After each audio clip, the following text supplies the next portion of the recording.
Hello friends, welcome to Racecourse Academy. I am RV Singh and today we will discuss our next session of mensuration 2D. जैसे कि हमने mensuration का first session किया था, उसमें हमने स्क्वायर के बारे में जितने भी पॉसिबल कंसेप्ट थे वो डिस्कस किए। थोड़ा सा पहले जियोमेट्रिकल पार्ट, बाद में हमने mensuration की। ठीक है, सेकेंड सेशन में हमने पहले रेक्टेंगल का जियोमेट्रिकल पार्ट और बाद में उसकी mensuration के कुछ क्वेश्चंस किए, कुछ कंसेप्ट किए। और थर्ड में अब हम करेंगे पैरेललोग्राम। ठीक है, इसका भी पैटर्न वैसे ही रहेगा। पहले मैं थोड़ा सा जियोमेट्रिकल इसकी प्रॉपर्टीज बताऊंगा, बाद में हम इसके मेंसुरेशन पार्ट में चलेंगे। क्योंकि जियोमेट्रिकल में ये होता है सिर्फ प्रॉपर्टीज के बारे में होती है ये, क्योंकि जब एंगल्स की ट्रायंगल्स की सिमिलैरिटीज आपको बतानी होती है तो आपको प्रॉपर्टीज पता हो। और मेंसुरेशन में क्या होता है, एरिया, पेरीमीटर या उसकी डायगोनल के बारे में कुछ आपसे पूछा जाता है। तो आप प्लीज़ इसके नोट्स ज़रूर बनाइएगा, क्योंकि अगर आप खुद से अपने हाथ से लिखोगे तभी उसकी वर्थ है। तो अब हम स्टार्ट करते हैं हमारा सेशन नंबर 3, पैरेललोग्राम। तो पहले हम इसके जियोमेट्रिकल कुछ प्रॉपर्टीज डिस्कस करेंगे।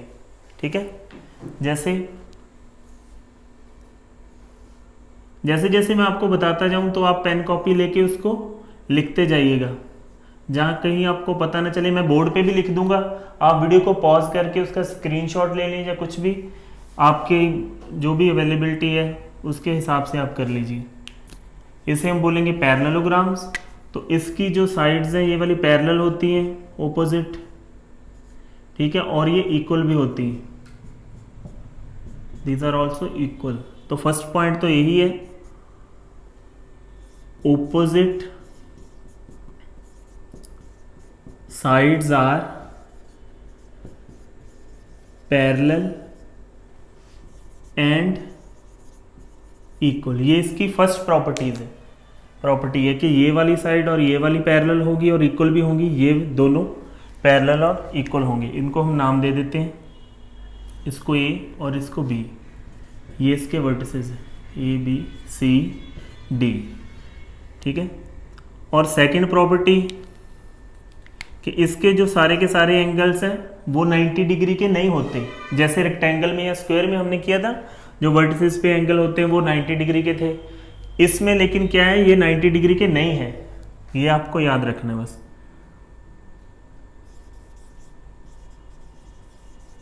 All angles are not of 90 degree या नॉट राइट एंगल, कुछ भी आप लिख सकते हो। थर्ड इसकी प्रॉपर्टी है कि इसकी जो डायगोनल्स हैं वो इक्वल नहीं होती। जैसे डायगोनल क्या हुई, बी से मैंने सी को कनेक्ट कर दिया और ए से डी को। जो ये डायगोनल है और ये डायगोनल है, दीज आर नॉट इक्वल। ठीक है, और नॉट एंगल बाइसेक्टर। ये डायगोनल्स एंगल बाइसेक्टर भी नहीं होती। ठीक है, यहां से अगर ये बाइसेक्ट करेंगी तो ये एंगल्स, ये एंगल x होगा और ये वाला y होगा। ये दोनों x नहीं है, मतलब एंगल को बाइसेक्ट नहीं करती है। थर्ड प्रॉपर्टी है इसकी, जो डायगोनल्स हैं वो परपेंडिकुलर भी नहीं है, मतलब जहां पे वो इंटरसेक्ट करती है वहां पे 90 डिग्री एंगल नहीं बनता। डायगोनल्स आर नॉट परपेंडिकुलर, ये परपेंडिकुलर का साइन होता है। ठीक है, आगे वाला पॉइंट है कि डायगोनल बाइसेक्ट ईच अदर। ठीक है, डायगोनल है जो बाइसेक्ट करती है, मतलब ये वाला पोर्शन इस वाले पोर्शन के इक्वल है, ये वाला इस वाले पोर्शन के इक्वल है। ठीक है, डायगोनल्स बाइसेक्ट ईच अदर। ठीक है, ये हमारे कुछ पॉइंट हो गए। तो इसके आगे इसको आप नोट डाउन कर लेना, चाहे वीडियो को पॉज करके कर लेना।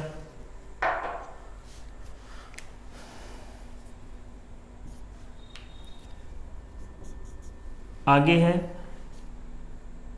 कि जो ये एक डायगोनल है ये इसके एरिया को 2 इक्वल पार्ट्स में डिवाइड करती है। एक diagonal divides area of parallelogram in two equal parts. ठीक है, मतलब जो ये इस वाले एरिया का, इस वाले पोर्शन का एरिया होगा वही इस वाले पोर्शन का एरिया होगा। अगर दोनों डायगोनल्स ड्रॉ कर दें तो क्या होगा, 1/4।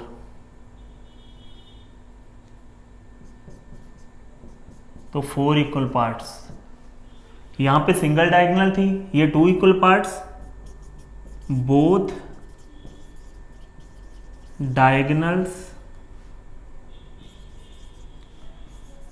Divide area of parallelogram in 4 equal parts. ठीक है,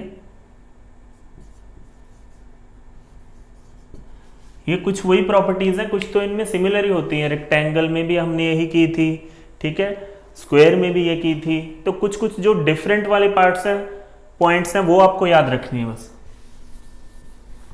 जो दोनों डायगोनल हैं वो क्या करती हैं, 4 इक्वल पार्ट्स में इसके एरिया को बांट देती हैं। और थर्ड है, सॉरी थर्ड नहीं, हम ये आप लिखते चलना इसकी काउंटिंग।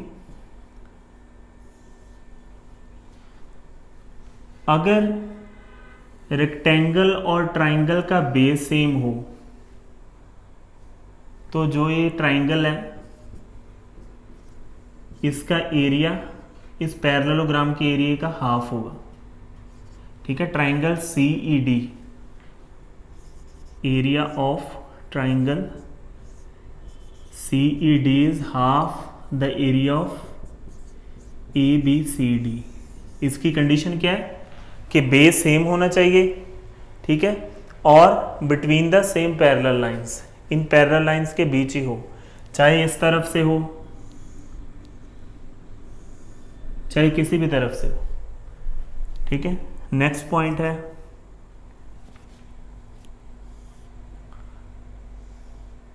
अगर पैरेललोग्राम ही हो, दो पैरेलल लाइंस हैं, अगर पैरेललोग्राम जितने भी हम ड्रॉ करें अगर उनका बेस सेम है और between the same parallel lines है,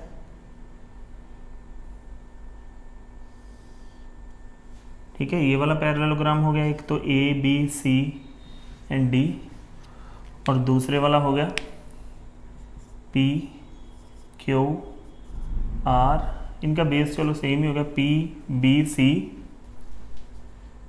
एंड R। ठीक है, तो इन दोनों पैरेललोग्राम्स का एरिया सेम होगा। Area of ABCD is equal to the area of PQA and B। Same base and between parallel lines. ठीक है, आप इस चीज को याद रखना है कि दोनों का बेस पैरेललोग्राम का सेम है और between the same parallel lines है, क्योंकि आप देखिए अगर पैरेलल लाइन दोनों है, दोनों की सेम ही है, तो इनके बीच जो हाइट होगी वो सेम ही होगी, तो बेस तो सेम ही है। अगर बेस भी सेम है और हाइट भी सेम है तो एरिया तो सेम होगा ही होगा। ठीक है, अब नेक्स्ट पॉइंट हम देखते हैं। तो अब हम चलते हैं हमारे नेक्स्ट रिजल्ट की तरफ।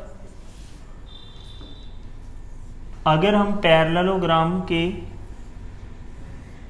एंगल बाइसेक्टर ड्रॉ करें, ठीक है, इन एंगल्स को हम बाइसेक्ट कर दें, इन सभी एंगल्स के सभी वर्टिसेस से एंगल बाइसेक्टर ड्रॉ करें, ABC एंड D, तो जो ये बीच में PQRS एक क्वाड्रिलेटरल फॉर्म होगा वो क्या होगा, ये रिजल्ट ही है, बस याद रख लेना, रेक्टेंगल। ठीक है, ये रिजल्ट्स हैं कि अगर हम पैरेललोग्राम के एंगल को बाइसेक्ट करें तो जो बीच में हमारे एक क्वाड्रिलेटरल फॉर्म होगा तो वो क्या होगा, रेक्टेंगल होगा। ठीक है, नेक्स्ट पॉइंट,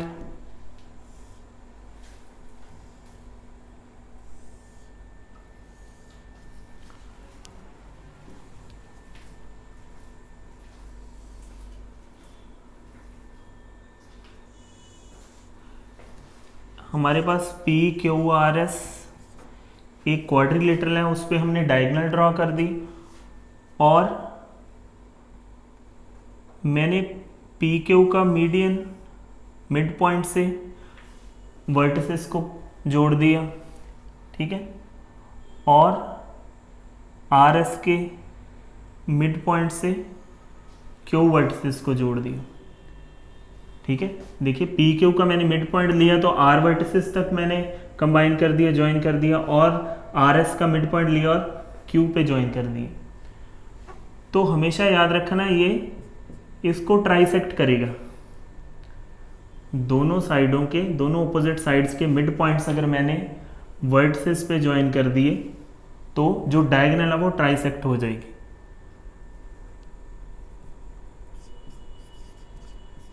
इसको आप अपनी लैंग्वेज में लिख लेना, ट्राइसेक्ट्स डायगोनल।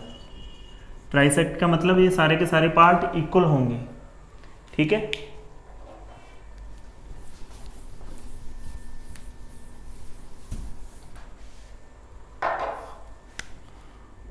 और नेक्स्ट पॉइंट,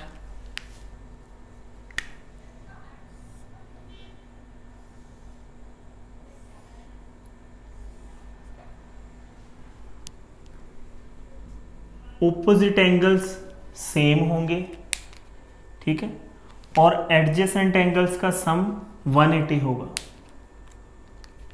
ये पैरेललोग्राम की प्रॉपर्टी है, opposite angles are always same, A B C and D, मतलब एंगल सी होगा जो बी के इक्वल होगा ऑपोजिट, और एंगल ए एंगल डी के इक्वल होगा, ठीक है।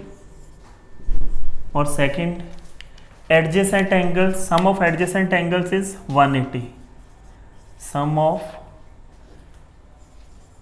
Adjacent angles is 180। इसका क्या मतलब है कि अगर सी थीटा है तो ये होगा 180 माइनस थीटा, जो ये वाली ये एडजेसेंट है, मतलब angle C plus angle D, इनका सम 180 होगा हमेशा, और ये दोनों का और इनका, ठीक है। तो अब हम उसका मेंसुरेशन वाला पार्ट करते हैं, ठीक है। ये हमारे पास पैरेललोग्राम है, ये रेक्टेंगल की फॉर्म में होता है, बस थोड़ा सा इंक्लाइन होता है। ये ए है और ये बी, और यहाँ से हम परपेंडिकुलर डालेंगे तो ये बन गई हाइट, ठीक है, इसको हम हाइट बोलेंगे। तो इसका एरिया क्या होता है, एरिया फाइंड करने का तरीका, एरिया का फॉर्मूला होता है A into B, sorry A into H, इसको बेस बोलेंगे, और हाइट, मतलब इसको लिख ही देता हूँ मैं, बेस इंटू हाइट होता है पैरेललोग्राम का एरिया, ठीक है, ए इंटू एच। और अगर कोई आपको एंगल दिया हुआ है इनमें से, तो आप क्या कर सकते हो, हाँ, ए इंटू बी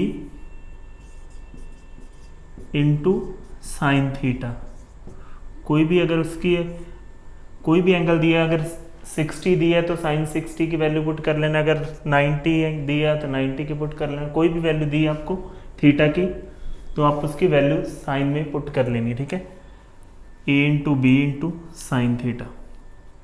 और अगर डायगोनल दी हुई है, दोनों डायगोनल दी हुई है तो हाफ डायगोनल 1 इंटू डायगोनल 2, क्योंकि हमने किया अभी प्रॉपर्टीज में कि डायगोनल्स इक्वल नहीं होती, इंटू साइन थीटा, थीटा ये वाला हो चाहे ये वाला हो, मतलब अल्फा हो, ये दोनों एंगल्स डिफरेंट होंगे, चाहे ये वाला हुआ तो ये तो वर्टिकली अपोजिट है, ये वाला एंगल दिया हुआ तो भी आप half into d1 into d2 sine theta या साइन अल्फा, ठीक है, उसकी आपको वैल्यू पता हो। तो मतलब 3 फार्मूले हो गए एरिया के, बेस इंटू हाइट, ये तो बेसिक फार्मूला है। सेकंड वाला है अगर दोनों साइड्स इनटू साइन थीटा, जो एंगल आपको दिया हुआ है वर्टिसेस पे। थर्ड वाला है दोनों हाफ इनटू दोनों डायगोनल इनटू साइन थीटा। ठीक है, तो ये 3 फॉर्मूले हैं एरिया के। और पेरीमीटर आपको पता है क्या होता है, सम ऑफ ऑल साइड्स, तो ये रेक्टेंगल की तरह ही आ जाएगा 2 इंटू ए प्लस बी। ठीक है, तो और एक इसका रिजल्ट होता है, वो आप याद रख लेना, 2 into A square plus B square is equal to diagonal 1 का स्क्वायर और डायगोनल 2 का स्क्वायर। इसमें से आपको कोई भी 3 वैल्यूज दी होंगी, चाहे तो दोनों साइड्स और एक डायगोनल दी होगी, इसमें से कोई भी 3 वैल्यू होगी और एक मिस होगी, आपको पूछेगा वो। तो ये रिजल्ट याद रखना हमेशा, 2 इंटू साइड का स्क्वायर प्लस दूसरी साइड का स्क्वायर इक्वल टू डायगोनल 1 का स्क्वायर प्लस डायगोनल 2 का स्क्वायर। ठीक है, तो अब हम चलते हैं हमारे क्वेश्चंस की तरफ। ठीक है, क्वेश्चंस के थ्रू हम कंसेप्ट्स करेंगे। तो अब हम स्टार्ट करते हैं हमारे क्वेश्चन नंबर फर्स्ट से। तो हम बिल्कुल बेसिक से करेंगे, जैसे इस क्वेश्चन में हम सिर्फ एरिया निकालने का फॉर्मूला यूज करेंगे।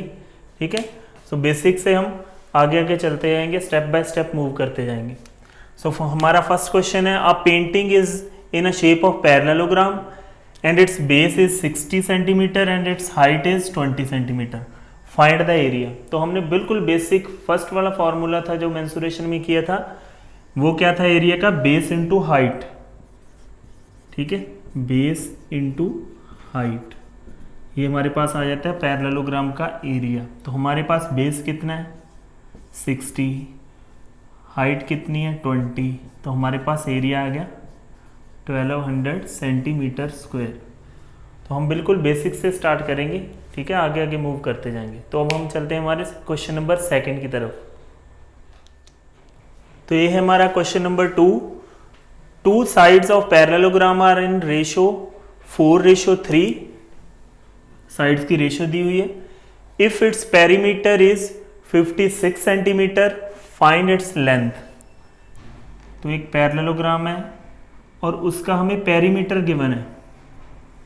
ठीक है, इसकी जो साइड्स है हमें रेशो में दी हुई है। तो पेरीमीटर क्या है, सारी साइड्स का सम, ये हमें गिवन है 56। तो दोनों साइड्स का सम क्या आ जाएगा हमारे पास 7x, और ये आ जाएगा हमारे पास 28, और x की वैल्यू हमारे पास आ गई 4। तो हमारी लेंथ कितनी होगी 4 इंटू 4 16, और b वाली साइड कितनी होगी 12। तो इससे आगे अगर एरिया पूछा तो इन दोनों का प्रोडक्ट कर दो, जो भी आगे पूछेगा वो आपको फाइंड आउट कर देना। ठीक है, ये बिल्कुल सिंपल ही था। रेशो में हम एज इट इज ही नंबर्स को ऐड कर दिया, 4x प्लस 3x 7x आ गया हमारे पास, और जो 2 से x हमने कैंसिल आउट कर दिया, हमारे पास 28 आ गया, और 7 से कट करके x की वैल्यू हमारे पास 4 आ गई। तो ये वाली हमारे पास a साइड है। ठीक है, जो लंबी वाली साइड है ये हमारे पास आ गई 16 और दूसरी आ गई 12। तो अब हम मूव होते हैं हमारे क्वेश्चन नंबर 3 की तरफ। तो ये है हमारा question number 3। Parallelogram has an area of 180 centimeter square. तो हमें एरिया दिया हुआ है पैरेललोग्राम का। If the distance between the opposite sides are 9 centimeter and 12 centimeter, find the sides of parallelogram. तो हमारे पास एक पैरेललोग्राम है, उसका उन्होंने एरिया दे दिया, मतलब बेस इंटू हाइट, अगर जो भी हमने एरिया फाइंड आउट करना वो पहले दे दिया उन्होंने, और हाइट बता दी, ये वाली हाइट है 9। ठीक है, और इस पे परपेंडिकुलर डालें तो ये वाली है 12। ठीक है, तो हमें पता है, एक बार हम देखेंगे बेस इंटू हाइट, ये वाली साइड आ जाएगी, और एक बार दूसरी साइड को बेस मान के, बी को बेस मान के, और ये वाली हाइट इससे दूसरी साइड आ जाएगी। तो ये हमारे पास आ गई 20, ये हमारे पास आ गई 15। ठीक है, बस सिंपल ही था। एक बार हमने ए को बेस मान लेना है, क्योंकि हमें उन्होंने ये बोला कि distance between the opposite sides, मतलब इनके बीच वाला डिस्टेंस और इन दोनों साइड्स के बीच वाला डिस्टेंस, तो वो हाइट ही होगी। हम हाइट को ही कंसीडर करते हैं जो डिस्टेंस है। ठीक है, एक बार हमने ए और ए के बीच जो डिस्टेंस था, क्योंकि बेस इनटू हाइट ही होता है एरिया, तो बेस हमने ए ले लिया और हाइट हमें गिवन थी, एरिया भी हमें गिवन है, तो हमारे पास ए आ गया 20। और एक बार हमने बी को बेस माना और हाइट हमारे पास 12 थी, तो हमारे पास बी आ गया 15। ठीक है, ये थोड़ा सा कंसेप्ट बस चेंज था, टाइप ही थी एक क्वेश्चन की। तो अब हम चलते हैं हमारे नेक्स्ट क्वेश्चन की तरफ। So now we will start our question number 4। ठीक है, a parallelogram has sides 60 centimeter and 40 centimeter and one of its diagonal is 80 centimeter long, what is its area. तो हमें क्या गिवन है, एक पैरेललोग्राम है, उसकी एक साइड तो 60 है, दूसरी है 40 और एक डायगोनल दे दी, डायगोनल है 80। तो हमने अभी प्रॉपर्टीज में किया था कि जो डायगोनल होती है, एक सिंगल डायगोनल दोनों एरियाज को हाफ में डिवाइड करती है, ये वाला एरिया भी हाफ होता है और ये वाला भी हाफ होता है। तो हम क्या करेंगे, अगर एक ट्राइंगल का एरिया निकाल लें जिसकी हमें तीनों साइड्स पता है, तो उसका डबल कर दें तो हमारे पास पैरेललोग्राम का एरिया आ जाएगा। तो ट्राइंगल का एरिया हम कैसे निकालेंगे, हीरोन्स फॉर्मूला से, क्योंकि ये क्या है, स्केलन ट्राइंगल है जिसकी कोई भी साइड इक्वल नहीं है। ये 80 है, ये 40 है, ये 60 है। इसका मैं आपको बता देता हूँ, तीनों साइड्स का सम करके बाय 2 कर दें तो हमारे पास आ जाता है सेमी पेरीमीटर। ठीक है, ये कितना आ जाएगा 90, ये हमारे पास सेमी पेरीमीटर आ गया। और यहाँ सेमी पेरीमीटर माइनस ए साइड, किसी को भी ए मान लो, बी और सी, इसमें पुट कर दो, आपके पास एरिया आ जाएगा ट्राइंगल का। सेमी पेरीमीटर है 90 और 90 माइनस 80 10, 90 माइनस 60 30, 90 माइनस 40 50। ठीक है, इसमें से 10 तो इसमें से कॉमन आ जाएगा, 10 ही इसमें से कॉमन आ जाएगा, मतलब 100 कॉमन आ गया। और क्या कॉमन आ सकता है, 3 कॉमन आ जाएगा, बीच में बच गया 15। ठीक है, ये हमारे पास हाफ पैरेललोग्राम का एरिया आ गया, और इसका डबल कर देंगे तो पूरे पैरेललोग्राम का आ जाएगा। वो क्या होगा 600√15 सेंटीमीटर स्क्वायर। ठीक है, इसमें क्या था, हमें डायगोनल गिवन थी और 2 साइड्स गिवन थी। तो हमने अभी प्रॉपर्टीज में किया था ज्योमेट्रिकल पार्ट में कि जो सिंगल डायगोनल होती है वो पैरेललोग्राम के एरिया को 2 इक्वल पार्ट्स में डिवाइड करती है। तो हमने एक वाला पोर्शन मैंने इरेज कर दिया, ये ट्राइंगल बच गया, ये स्केलन ट्राइंगल है, तो इसका हमने हीरोन्स फॉर्मूला लगा के इसका एरिया फाइंड आउट कर लिया और उसका डबल कर दिया तो पैरेललोग्राम का एरिया आ गया। ठीक है, तो इसमें ये वाला कंसेप्ट भी आ गया। तो अब हम मूव होते हैं हमारे नेक्स्ट क्वेश्चन की तरफ। तो अब हमारा question number 5, area, base and corresponding altitude are, जैसे जैसे लिखे हुए हैं ये एरिया है x²। ठीक है, सेकंड वाला बेस है x-3 और थर्ड वाला हाइट है x+4। ठीक है, तो ये हमें गिवन है, उसने बोला है find the area of parallelogram. तो हमें वेरिएबल की फॉर्म में दिए हुए हैं, ठीक है, एक्सप्रेशन की फॉर्म में दिए हैं, तो हमने एरिया फाइंड करना है न्यूमेरिकल वैल्यू में। तो एरिया क्या होता है, बेस इंटू हाइट। बेस हमारे पास क्या है x-3, हाइट है x+4 और एरिया भी हमें गिवन है। ठीक है, तो इसको आप कैसे सॉल्व करोगे, x² + 4x - 3x और -12 = x²। x² कैंसिल हो जाएंगे। ठीक है, यहाँ से हमारे पास बचा x और माइनस का 12 उधर जाके क्या हो जाएगा प्लस का 12। तो हमारे पास क्या आ गया, x की वैल्यू आ गई 12 और एरिया क्या होगा 12 का स्क्वायर 144 सेंटीमीटर स्क्वायर। ये हमारे पास x की वैल्यू होगी 12, तो अगर हमने बेस फाइंड करना है तो 12 माइनस 3 9 और हाइट 12 प्लस 4 16 और बेस इंटू हाइट, ये वाली वैल्यू आपके पास आ जाएगी। ठीक है, हमने एरिया फाइंड कर लिया। हमारे पास एक्सप्रेशन की फॉर्म में दिया था, हमने x की वैल्यू फाइंड की और एरिया क्या था x स्क्वायर। एरिया तो हमारे पास यहीं से आ गया था। अगर बेस पूछा होता तो आप x की वैल्यू यहाँ पे पुट करके बेस निकाल लेते और हाइट भी निकाल लेते। अगर इनका भी प्रोडक्ट करोगे तो 144 ही बनेगा। ठीक है, तो अब हम चलते हैं हमारे क्वेश्चन नंबर 6 की तरफ। So now we will start our question number 6। The sides of parallelogram are 12 centimeter and 18 centimeter long and one of its diagonal is 10 centimeter long. Find the other diagonal. तो हमें given क्या क्या है, जैसे ये parallelogram है तो हमें साइड्स गिवन है, ये 12 है, ये 8 है और एक हमें डायगोनल गिवन है। तो उसने क्या पूछा है, ये वाली डायगोनल का लेंथ पूछी है इसकी। ठीक है, तो मैंने आपको एक रिजल्ट बताया था अभी, 2 इंटू ए स्क्वायर प्लस बी स्क्वायर, मतलब ये साइड्स हैं ए स्क्वायर बी स्क्वायर और डायगोनल 1 का स्क्वायर और डायगोनल 2 का स्क्वायर। ठीक है, तो यहाँ पे हम ए पुट कर देंगे 12 का स्क्वायर और b,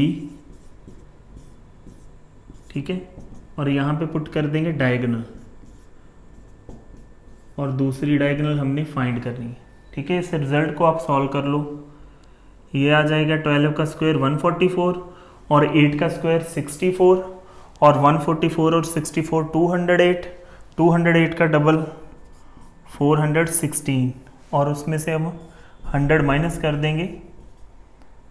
ठीक है, तो ये हमारे पास आ जाएगा 316। तो ये इसका रूट कर दोगे तो सेकंड वाली डायगोनल आ जाएगी। ठीक है, आप ऑप्शन में से देखना, अगर तो रूट वाली वैल्यू है तो यही आंसर है। अगर रूट को आगे सॉल्व किया हुआ है तो आप देख लेना, ये तकरीबन 17 पॉइंट कुछ बनेगा, क्योंकि ये इम्परफेक्ट स्क्वायर रूट है। इम्परफेक्ट स्क्वायर रूट फाइंड करने की भी मेरी वीडियो है, वो भी आप देख लेना है कैसे फाइंड करना है। अगर तो रूट में है तो यही आंसर है, अगर उसने डेसिमल में है तो रूट की वैल्यू फाइंड की हुई है, तो इसका 17 पॉइंट समथिंग आ जाएगा आंसर। ठीक है, तो अब हम चलते हैं क्वेश्चन नंबर 7 की तरफ। तो अब हमारा question number 7, the base of parallelogram is thrice of its height. जो बेस है वो 3 टाइम्स है हाइट का। If the area of parallelogram is 2187 centimetre square, find its height. तो हमने हाइट फाइंड करनी है, हमें एरिया भी गिवन है और बेस और हाइट का रिलेशन हमें दे दिया। उसने बोल दिया कि बेस है जो वो 3 टाइम्स है हाइट का, तो हमें पता चल गया कि ये क्या है 3:1। ठीक है, बेस और हाइट की रेशो पर मिल गई हमें। तो एरिया क्या होता है, बेस इंटू हाइट, तो 3x इंटू एक्स, ये हमें गिवन है 2187। ठीक है, तो 3 से ये कैंसिल हो जाएगा, हमारे पास बच गया x स्क्वायर, क्योंकि इनका प्रोडक्ट होगा ना। अगर प्लस में होते तो ये 4x ही आता, मल्टीप्लाई में तो पावर्स ऐड होंगी एक्सपोनेंट्स में। तो ये हमारे पास आ जाएगा 729। तो 729 किसका स्क्वायर होता है, 27 का। तो हमसे हाइट पूछिए, हाइट क्या है 1x है, तो ये x की वैल्यू हाइट ही आ गई। अगर ये पूछी होती ब्रेथ, तो आप 3 से 27 को मल्टीप्लाई कर देते तो आपके पास आया था 81 सेंटीमीटर स्क्वायर। ठीक है, तो आपको बस ये चीज़ें जो बेसिक बातें हैं कि अगर ये 3x प्लस, अगर पेरीमीटर की फॉर्म में होता तो प्लस होता है यहाँ पे, तो पावर्स ऐड नहीं होंगी। अगर प्रोडक्ट में है तो ये x इंटू एक्स स्क्वायर आ गया। तो फिर हमने रूट फाइंड किया 729 का, ये आपको याद ही हो। ठीक है, तो फिर हमने वैल्यू पुट कर दी इसमें, तो ये 1x ही था, h जो है हाइट की वैल्यू है, तो 27 सेंटीमीटर हमारे पास हाइट आ गई। ठीक है, तो अब हम चलते हैं हमारे नेक्स्ट क्वेश्चन की तरफ। तो अब हम स्टार्ट करते हैं हमारा question number 8। In the given figure m and n are the mid points of the sides DC and AB respectively. जो m है वो DC का मिड पॉइंट है और जो N है वो AB का मिड पॉइंट है। If the area of parallelogram is 48 centimetre square, find the area of BEC triangle. इस ट्राइंगल का एरिया उसने हमसे पूछा है, पैरेललोग्राम का एरिया उसने हमें दे दिया। अगर हम इस सब को इरेज कर दें, गौर से आप देखो,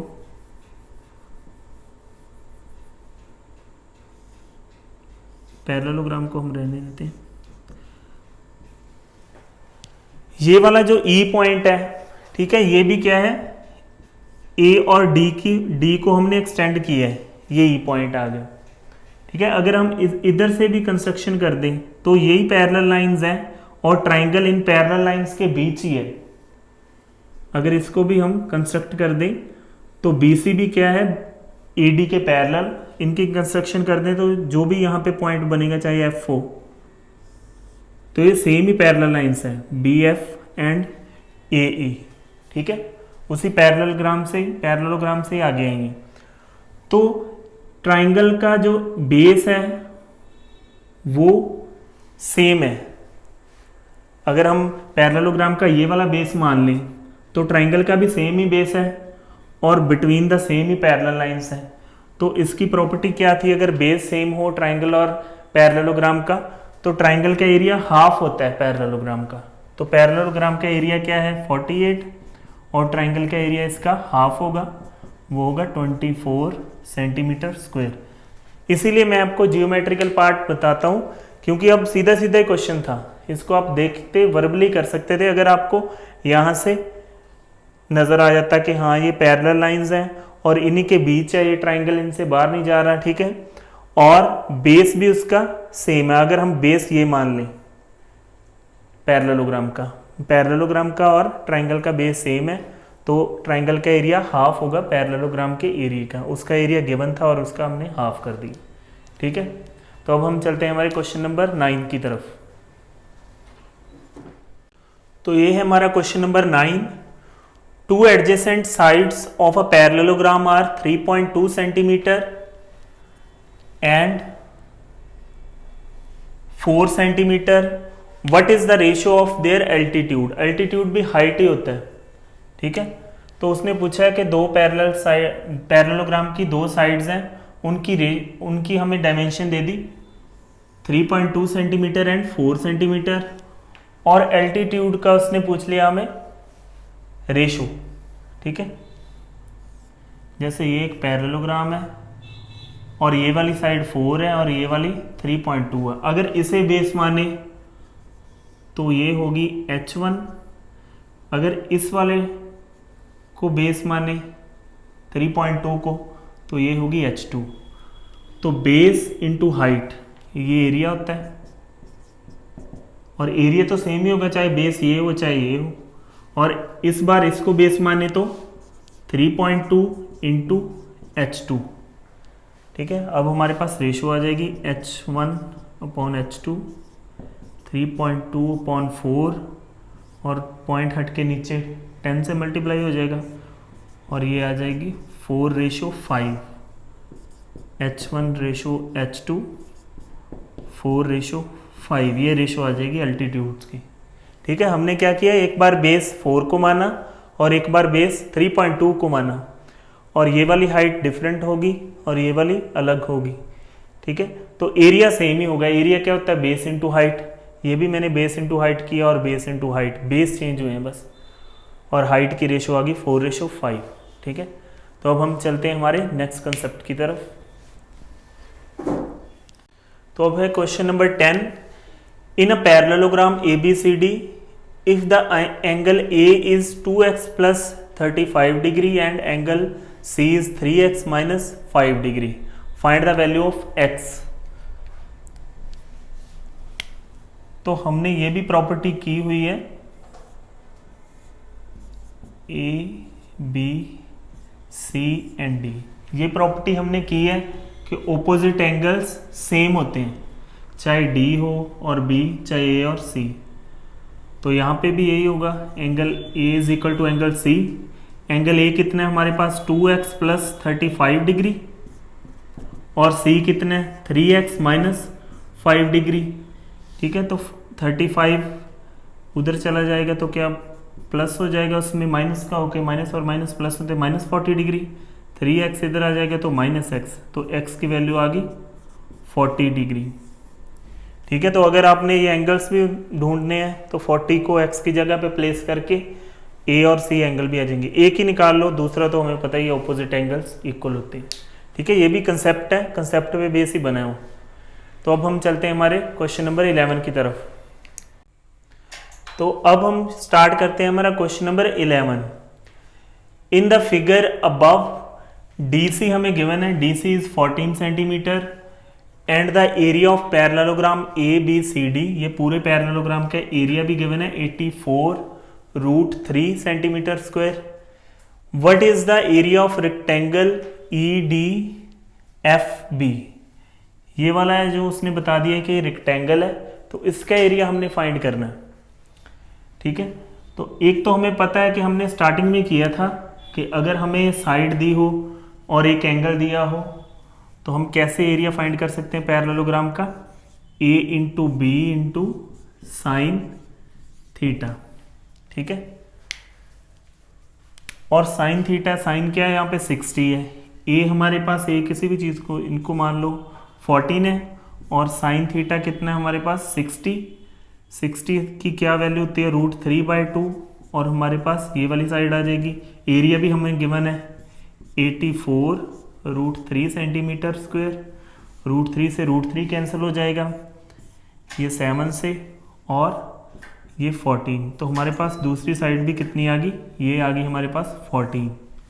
ठीक है, तो अब हमने तो इस रेक्टेंगल का फाइंड करना है। तो रेक्टेंगल की प्रॉपर्टी क्या होती है कि जो सारे एंगल होते हैं 90 डिग्री के होते हैं। ठीक है, तो हम इस वाले ट्रायंगल को ले लेते हैं, इस वाले ट्रायंगल को DE एंड A, ये हमारे पास अभी हमने फाइंड किया है 14 है, ये हमारे पास राइट एंगल ट्रायंगल बन गया। तो हम क्या करेंगे, परपेंडिकुलर अपॉन हाइपोटेन्यूज, ये हमारे पास एंगल भी गिवन है 60 डिग्री। तो हम यहाँ पे साइन की वैल्यू निकालेंगे। साइन क्या होता है, परपेंडिकुलर अपॉन हाइपोटेन्यूज, परपेंडिकुलर क्या है DE और हाइपोटेन्यूज क्या है AD, और साइन 60। ठीक है, इसको मैं यहाँ पे सॉल्व कर देता हूँ।